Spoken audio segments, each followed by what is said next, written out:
Bharati anganwadi union జిల్లా అధ్యక్షురాలు. ఈరోజు అంగన్వాడీల పట్ల రాష్ట్ర ప్రభుత్వం కానీ కేంద్ర ప్రభుత్వం కానీ చాలా నిర్లక్ష్యంగా ఉంది. ఈరోజు కేంద్ర ప్రభుత్వం 9 సంవత్సరాల నుంచి కూడా వేతనాలు పెంచట్లేదు.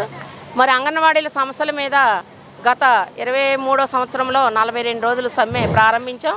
ఇదే రోజు డిసెంబర్ 12 నుండి ప్రారంభించాం. మరి 42 రోజుల సమ్మెలో కూడా మా పోరాటం ద్వారా కొన్ని సాధించుకోగలిగాం.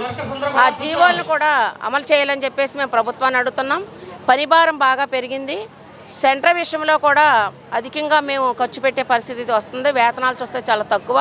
మరి వేతనాలు పెంచాలని చెప్పేసి మేము డిమాండ్ చేస్తున్నాం ప్రభుత్వాన్ని. 42 రోజుల సమ్మెలో వేతనాలు 2024 జూలైలో పెంచుతామని చెప్పారు. జూలైలో వేతనాలు పెంచుతామని ఒక హామీ ఇచ్చారు. మినిట్స్ కూడా ఇచ్చారు. అంటే ఏ ప్రభుత్వం వచ్చినా వేతనాలు పెంచాలనేది విధిగా ఇచ్చారు మినిట్స్. మరి రోజు ఈ ప్రభుత్వం కొత్త ప్రభుత్వం వచ్చిన తర్వాత, కూటమి ప్రభుత్వం వచ్చిన తర్వాత మా వేతనాల విషయంలో చాలాసార్లు అర్జీలు ఇచ్చాము. మరి వేతనాల విషయంలో మాత్రం ప్రభుత్వం స్పందన ఉండట్లేదు. పని మాత్రం బాగా పెంచింది. యాప్స్ల పేరుతో ఈరోజు రకరకాల యాప్లు తీసుకొచ్చి అంగన్వాడీలని చాలా ఇబ్బందికరమైన పరిస్థితులు నెడుతుంది. అనేక మంది అనారోగ్యాలు పాలయ్యి రోజు బీపీలు, షుగర్లు, హార్ట్ అటాక్లు వచ్చి చనిపోతున్నారు ఈ యాప్స్ వర్క్ వల్ల. మరి వేతనాలు పెంచకపోవా, పని భారం పెంచి పెట్టడం వల్ల కూడా ఈరోజు చాలా తీవ్రమైన పరిస్థితి ఉంది.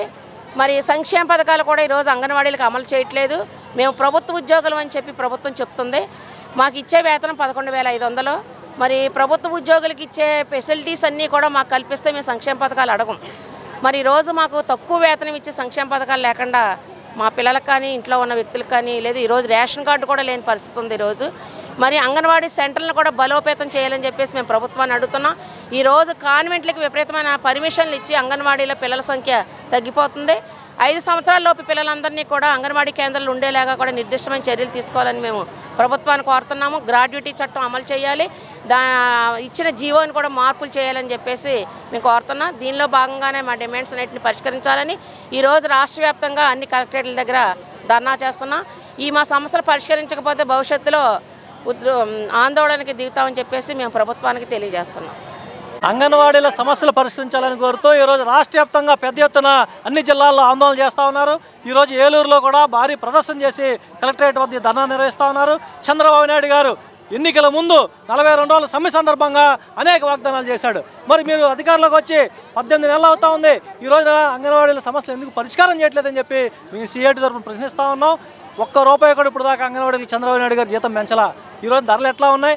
6 సంవత్సరాల క్రితం ఎప్పుడో ₹1000 జీతం పెరిగింది అంగన్వాడీలకి. 6 సంవత్సరాల నుంచి నిత్యావసర వస్తువుల ధరలు అనేక రెట్లు పెరిగినాయి. అయినా మీరు ఎందుకని వేతనాలు పెంచట్లేదని చెప్పి అడుగుతా ఉన్నాం. అంటే ఈరోజు ఎన్నికల వరకునేమో అంగన్వాడీలు ఓట్లు కావాలా? ఆ రోజు అంగన్వాడీలు సమ్మె చేస్తే మీరు సమ్మె శిబిరాలకు వచ్చి మద్దతు పలికి ఈ రోజున మాత్రం మీరు ఇచ్చినటువంటి హామీని, వాగ్దానాన్ని అమలు చేయట్లా. మేము ఒకటే చెప్పదలుచుకున్నాం చంద్రబాబు నాయుడికి, అయ్యా జగన్మోహన్ రెడ్డి గారు ఏ విధానాలు అవలంబించి ఈ రోజున ప్రతిపక్షంలో కూర్చున్నాడో, 11 సీట్లు పరిమితమయ్యాడో, మీరు కూడా అదే రకమైనటువంటి విధానాలు అవలంబిస్తే మీకు కూడా అదే గతి పడద్ది అని చెప్పదలుచుకున్నాం. ఇప్పటికైనా చంద్రబాబు నాయుడు గారు అంగన్వాడీలకి కనీస వేతనం ₹26,000 ఇవ్వాలని చెప్పి ఈ సందర్భంగా మేము డిమాండ్ చేస్తున్నాం.